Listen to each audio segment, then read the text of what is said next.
Dalam perspektif Islam, Yahudi Hillelites merujuk pada kelompok yang terinspirasi oleh ajaran Rabbi Hillel, seorang tokoh Yahudi terkenal pada abad pertama sebelum Masehi. Meskipun istilah Hillelites tidak secara eksplisit disebutkan dalam sumber-sumber Islam, ajaran dan tradisi yang dikaitkan dengan Rabbi Hillel seringkali dianalisis sebagai bagian dari hubungan Islam dengan agama-agama Abrahamik lainnya.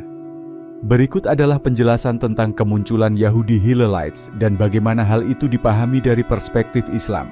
Rabbi Hillel Agung, Hillel the Elder, adalah seorang tokoh penting dalam Yudaisme yang hidup pada abad pertama sebelum Masehi. Ia dikenal sebagai pendiri Bet Hillel, Rumah Hillel, salah satu dari dua mazhab utama dalam Yudaisme Rabbinik. Mazhab ini seringkali dibandingkan dengan Bet Shammai, Rumah Shammai, yang lebih konservatif. Hillel dikenal dengan pendekatan yang toleran, penuh kasih dan inklusif dalam hukum Yahudi. Ia menekankan prinsip chesed, kasih sayang, dan keadilan. Salah satu ajaran terkenalnya adalah, jangan lakukan kepada orang lain apa yang kamu tidak ingin mereka lakukan kepadamu. Sebuah prinsip yang selaras dengan konsep keadilan dalam Islam. Islam mengakui Yahudi sebagai bagian dari Ahlul Kitab yang menerima wahyu sebelumnya melalui Nabi Musa. Dalam Al-Quran, Yahudi disebut sebagai penerima Taurat, tetapi juga sering diingatkan untuk mematuhi wahyu Allah Subhanahu wa Ta'ala dan tidak menyimpang dari ajarannya. Al-Quran mengakui kelompok Yahudi yang tetap setia pada kebenaran. Quran Surah Al-Baqarah ayat 62, tetapi juga mengkritik mereka yang menyimpang atau menolak kebenaran wahyu. Kelompok seperti Hillelites yang menekankan keadilan dan toleransi bisa dianggap sebagai bagian dari tradisi yang mendekati nilai-nilai Islam, meskipun tetap terdapat perbedaan teologis. Dari perspektif Islam, kemunculan kelompok seperti Hillelites dapat dilihat sebagai upaya internal dalam komunitas Yahudi untuk menjalankan ajaran agama dengan lebih inklusif dan moderat. Islam cenderung menghormati pendekatan yang mendekati nilai-nilai universal seperti kasih sayang, keadilan, dan toleransi. Dalam hal ini, ajaran Rabbi Hillel dianggap lebih sejalan dengan nilai-nilai tersebut dibandingkan dengan ajaran Rabbi Shammai yang lebih ketat. Ketika Islam muncul, beberapa kelompok Yahudi yang masih memegang prinsip-prinsip keadilan dan kasih sayang seperti Hillelites dapat dianggap lebih terbuka untuk menerima dialog dengan Islam. Namun, ini tidak berarti bahwa semua Hillelites menerima ajaran Islam. Para ulama Islam sering menggunakan ajaran-ajaran universal yang ditemukan dalam tradisi Yahudi dan Kristen sebagai landasan untuk berdialog. Ajaran Rabbi Hillel tentang cinta kasih, keadilan, dan kasih sayang seringkali menjadi titik temu. Ajaran Hillel yang berbunyi, jangan lakukan kepada orang lain apa yang kamu tidak ingin mereka lakukan kepadamu, sejalan dengan sabda Nabi Muhammad SAW. Tidaklah beriman seseorang dari kalian sampai ia mencintai saudaranya seperti ia mencintai dirinya sendiri. Hadis riwayat Bukhari dan Muslim. Nilai-nilai yang dipegang oleh kelompok seperti Hillelites dapat dianggap sebagai salah satu upaya manusia untuk menjaga nilai-nilai fitrah yang diajarkan oleh para nabi sebelumnya.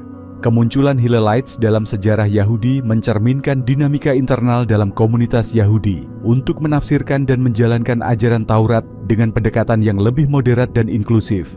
Dari perspektif Islam, nilai-nilai yang diajarkan oleh Rabbi Hillel seperti kasih sayang, toleransi, dan keadilan dihormati sebagai bagian dari ajaran universal yang selaras dengan Islam, meskipun terdapat perbedaan teologis yang mendasar. Dialog dan hubungan antara Islam dan kelompok Yahudi seperti Hillelites menyoroti pentingnya nilai-nilai bersama dalam membangun masyarakat yang adil dan damai. Dalam sudut pandang Islam, komunitas Yahudi, termasuk kelompok seperti Hillelites yang terinspirasi oleh ajaran Rabbi Hillel, tetap dianggap sebagai bagian dari Ahlul Kitab.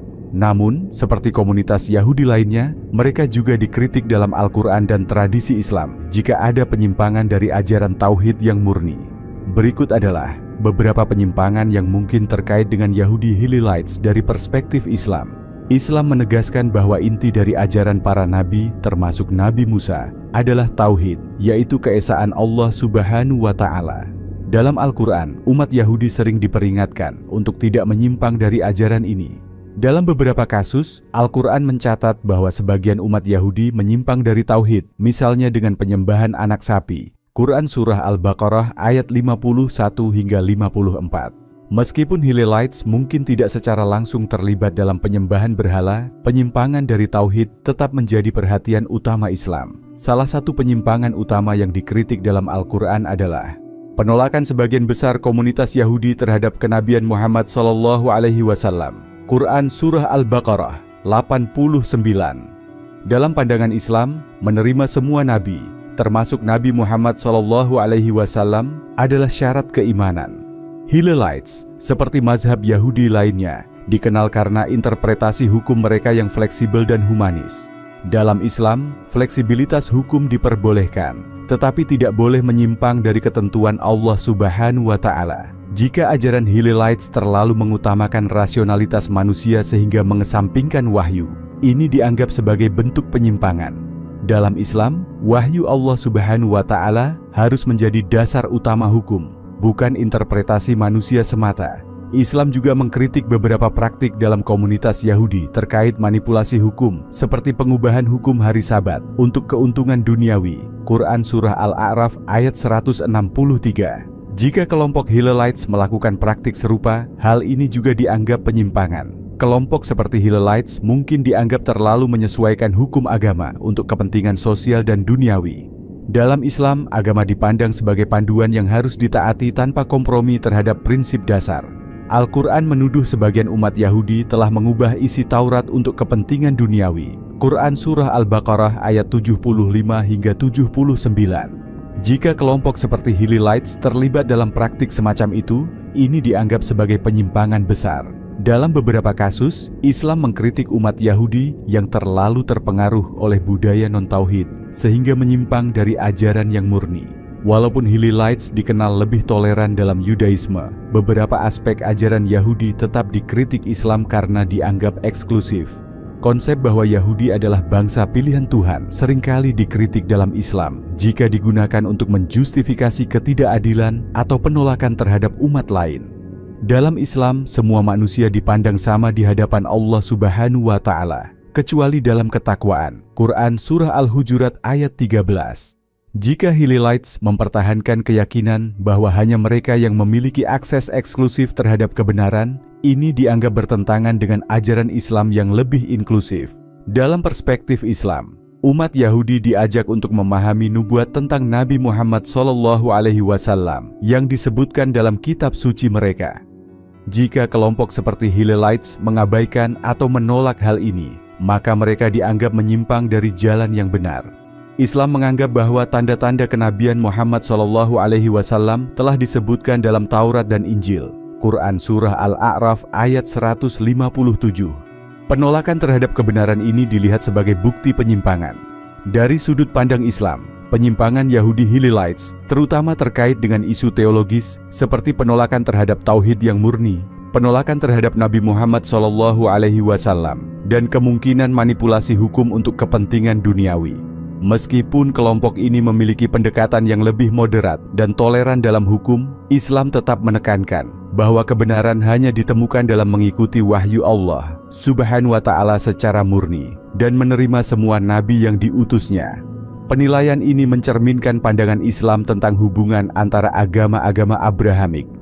Dalam perspektif Islam, Yahudi Hillelites di era modern tidak secara langsung diidentifikasi sebagai entitas terpisah karena istilah ini lebih merujuk pada tradisi ajaran Rabbi Hillel dari masa lampau.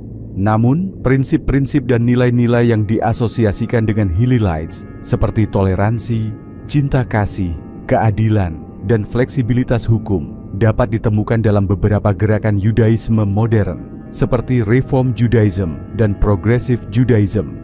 Dari sudut pandang Islam, keberadaan kelompok atau tradisi ini dapat dianalisis berdasarkan prinsip-prinsip universal Islam terkait hubungan dengan Ahlul Kitab. Berikut adalah pandangan Islam tentang fenomena yang bisa dikaitkan dengan Hillelites di era modern. Beberapa nilai yang diasosiasikan dengan Hillelites seperti toleransi antarumat beragama dan cinta kasih terhadap sesama manusia dihormati dalam Islam. Ajaran Rabbi Hillel yang terkenal, apa yang tidak ingin kamu lakukan terhadap dirimu sendiri, jangan lakukan terhadap orang lain, sering dianggap sejalan dengan ajaran Islam, khususnya sabda Nabi Muhammad SAW. Tidaklah beriman seseorang hingga ia mencintai saudaranya seperti ia mencintai dirinya sendiri. Hadis riwayat Bukhari dan Muslim. Gerakan Yahudi modern yang mengedepankan pluralisme dan dialog antaragama dianggap positif selama nilai-nilai tersebut tidak bertentangan dengan prinsip tauhid. Meskipun ajaran Rabbi Hillel di era modern sering diasosiasikan dengan nilai-nilai humanisme, dalam Islam, penyimpangan teologis tetap menjadi perhatian utama. Gerakan Yahudi modern, termasuk yang memiliki akar nilai Hillelites, seringkali lebih fokus pada interpretasi budaya dan tradisi daripada prinsip tauhid yang murni. Islam memandang bahwa fokus ini dapat mengalihkan perhatian dari inti ajaran agama, yaitu penyembahan hanya kepada Allah Subhanahu wa Ta'ala.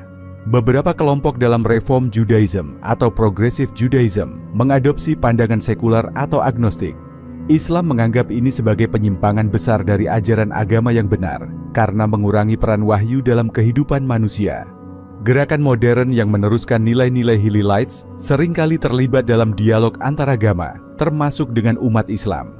Dalam pandangan Islam, dialog dan kerjasama dengan kelompok Yahudi yang menekankan keadilan sosial, perdamaian, dan toleransi dapat menjadi sarana untuk memperkuat hubungan antaragama. Al-Quran memerintahkan untuk bekerja sama dalam kebaikan dan ketakwaan. Quran Surah Al-Ma'idah ayat 2. Islam menekankan bahwa dialog antaragama harus didasarkan pada prinsip tauhid dan penghormatan terhadap wahyu Allah Subhanahu wa Ta'ala. Diskusi tidak boleh mengaburkan perbedaan teologis mendasar, seperti kenabian Muhammad SAW. Kelompok modern yang mewarisi nilai-nilai Hillelites sering berkontribusi dalam bidang sosial, pendidikan, dan keilmuan. Islam menghormati kontribusi intelektual yang membawa manfaat bagi kemanusiaan selama tidak bertentangan dengan ajaran agama. Konsep tikkun olam, memperbaiki dunia, dalam Yudaisme seringkali paralel dengan nilai Islam untuk menciptakan kemakmuran dan keadilan di muka bumi. Islam mengingatkan bahwa inovasi dalam ajaran agama yang mengurangi nilai-nilai ilahi untuk menyesuaikan dengan tren modern dapat dianggap sebagai penyimpangan, bid'ah. Di era modern, sebagian Yahudi yang memiliki nilai-nilai toleransi dan keadilan yang mungkin sejalan dengan semangat Hillelites mengambil posisi yang lebih moderat dalam isu politik, seperti konflik Palestina-Israel. Islam memandang positif komunitas Yahudi yang mendukung hak-hak Palestina dan menentang penindasan. Hal ini sesuai dengan nilai-nilai keadilan yang diajarkan dalam Al-Quran. Quran Surah An-Nisa ayat 135. Islam membedakan antara Yahudi sebagai ahlul kitab dan gerakan Zionis yang dianggap bertentangan dengan prinsip keadilan. Kelompok Yahudi yang menolak Zionisme sering dihormati dalam wacana Islam. Dalam Islam, semua kelompok Yahudi di era modern, termasuk mereka yang melanjutkan nilai-nilai Hillelites, dinilai berdasarkan 3 kriteria utama. Seberapa dekat mereka dengan prinsip keesaan Allah Subhanahu wa Ta'ala dan ketaatan terhadap wahyu ilahi. Apakah mereka mendukung nilai-nilai universal seperti keadilan dan kedamaian?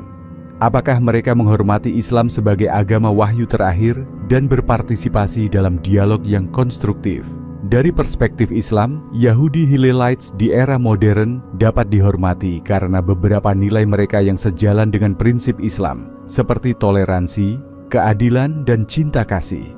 Namun Islam tetap kritis terhadap penyimpangan teologis yang mengabaikan tauhid atau kenabian Muhammad SAW. Hubungan dengan kelompok ini, sebagaimana dengan semua ahlul kitab, harus diarahkan pada dialog yang konstruktif dan kerjasama dalam nilai-nilai universal tanpa mengabaikan prinsip-prinsip Islam yang mendasar.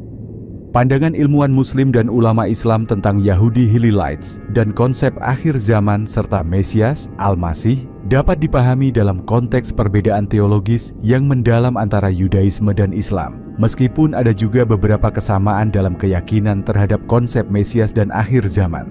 Untuk itu, kita akan melihat 2 aspek penting: pandangan ilmuwan dan ulama Islam tentang Yahudi Hillelites dan pandangan Islam mengenai konsep akhir zaman serta Mesias. Yahudi Hillelites mengacu pada mereka yang mengikuti ajaran Rabbi Hillel yang terkenal dengan pendekatan humanis dan fleksibilitas dalam penafsiran hukum Yahudi. Dalam Islam, meskipun kelompok ini tidak disebutkan secara khusus, beberapa ajaran Hillel yang berbasis pada kasih sayang, keadilan, dan toleransi mungkin dilihat secara positif. Namun tetap ada kritik terkait penyimpangan teologis yang terjadi dalam tradisi Yahudi secara keseluruhan. Ulama Islam menghargai prinsip-prinsip yang sejalan dengan nilai-nilai moral Islam, seperti ajaran Hillel yang menganjurkan kasih sayang terhadap sesama. Sebagai contoh, hadis Nabi Muhammad SAW yang berbunyi, "Tidaklah beriman seseorang hingga ia mencintai saudaranya seperti ia mencintai dirinya sendiri." Hadis riwayat Bukhari dan Muslim sangat mirip dengan ajaran Hillel yang dikenal dengan ungkapan, "Apa yang tidak ingin kamu lakukan terhadap dirimu sendiri, jangan lakukan terhadap orang lain." Dalam konteks Islam, hubungan dengan umat Yahudi, termasuk yang terinspirasi oleh ajaran Hillel, berdasarkan prinsip ahlul kitab, ahli kitab yang dihormati. Ulama Islam menekankan pentingnya menghormati perbedaan agama, tetapi juga mengingatkan bahwa mereka yang tidak menerima kenabian Muhammad SAW atau menyimpang dari tauhid akan dianggap sebagai kelompok yang perlu diajak berdialog dengan hati-hati. Secara umum, meskipun ada ruang untuk kerjasama dalam nilai-nilai sosial, kritik terhadap pemahaman teologis yang tidak sesuai dengan Islam tetap ada. Beberapa ilmuwan Muslim mengkritik bahwa ajaran-ajaran dalam tradisi Yahudi, termasuk yang diwakili oleh kelompok Hillelites, seringkali menyimpang dari esensi wahyu Allah Subhanahu wa Ta'ala yang diturunkan kepada Nabi Musa dan nabi-nabi lainnya. Penyimpangan yang paling menonjol adalah penolakan terhadap kenabian Muhammad SAW dan penolakan terhadap konsep tauhid yang murni. Dalam Islam, konsep akhir zaman dan kedatangan Mesias sangat penting, dan ada beberapa kesamaan dengan konsep yang ada dalam Yudaisme. Namun, perbedaan mendasar tetap ada, terutama mengenai siapa Mesias itu dan bagaimana ia akan datang. Dalam tradisi Islam, khususnya dalam mazhab Syiah, diyakini bahwa di akhir zaman akan muncul seorang pemimpin yang disebut Imam Mahdi. Imam Mahdi ini akan membawa kedamaian, keadilan, dan kemenangan bagi umat Islam. Dalam Sunni juga ada keyakinan terhadap kedatangan Mahdi yang akan memerintah dunia dengan keadilan. Dalam Islam, Al-Masih merujuk pada Nabi Isa yang dianggap sebagai Mesias yang akan kembali pada akhir zaman untuk mengalahkan Dajjal, Antikristus, dan membawa kedamaian serta keadilan di bumi. Ajaran ini sangat penting dalam eskatologi Islam, di mana kedatangan Al-Masih dianggap sebagai salah satu tanda besar kiamat. Dalam Yudaisme, Mesias masih dianggap sebagai tokoh yang akan datang di masa depan, tetapi dengan pemahaman yang lebih berbeda dari Islam. Mesias dalam Yudaisme dipandang sebagai seorang raja manusia yang akan membawa kebangkitan spiritual bagi bangsa Yahudi, memulihkan kerajaan Israel, dan membawa perdamaian dunia. Dalam Islam, meskipun Isa adalah Mesias, ia tidak datang untuk mendirikan kerajaan politik atau membangun kembali kerajaan Israel, melainkan untuk menegakkan keadilan spiritual dan menghapuskan ketidakbenaran. Dalam Yudaisme, banyak orang Yahudi masih menunggu kedatangan Mesias yang akan membebaskan mereka. Beberapa interpretasi modern mungkin lebih sekuler atau politis, namun dalam banyak tradisi Yahudi, Mesias diharapkan akan membawa pemulihan bagi bangsa Israel. Bagi umat Islam, meskipun ada pengakuan terhadap ekspektasi Mesias ini, mereka tidak menganggap Mesias dalam pemahaman Yahudi sebagai sosok yang sejajar dengan Isa alaihissalam dalam ajaran Islam. Islam mengajarkan bahwa Isa alaihissalam adalah seorang nabi yang dilahirkan secara mukjizat oleh Maryam, dan ia tidak disalibkan, melainkan diangkat ke langit oleh Allah Subhanahu wa Ta'ala. Isa alaihissalam akan kembali di akhir zaman untuk menegakkan keadilan, mengalahkan Dajjal, dan memerintah dengan adil sebelum kiamat. Ini berbeda dengan pandangan Yahudi yang tidak menerima Isa sebagai Mesias yang dijanjikan. Ulama Islam sering mengkritik bahwa harapan Yahudi terhadap seorang pemimpin duniawi yang akan mengembalikan kejayaan politik Israel bertentangan dengan ajaran Islam yang memandang kedatangan Mesias sebagai bagian dari pengaturan ilahi yang lebih besar, berfokus pada aspek spiritual dan moral, bukan politik semata. Pandangan ilmuwan Muslim dan ulama Islam tentang Yahudi Hillelites mengakui nilai-nilai seperti toleransi dan kasih sayang yang terkandung dalam ajaran mereka, namun juga mengkritik penyimpangan teologis yang terjadi dalam tradisi Yahudi, terutama yang berkaitan dengan penolakan terhadap tauhid dan kenabian Muhammad SAW. Sementara itu, dalam Islam, konsep akhir zaman dan Mesias memiliki pengaruh yang besar, terutama dalam keyakinan tentang kedatangan Imam Mahdi dan Al-Masih, Isa alaihissalam. Meskipun ada kesamaan dalam harapan terhadap kedatangan seorang Mesias, perbedaan mendasar tetap ada dalam hal pemahaman tentang siapa Mesias itu dan apa tujuannya. Dengan Islam menekankan aspek spiritual dan moral daripada politik,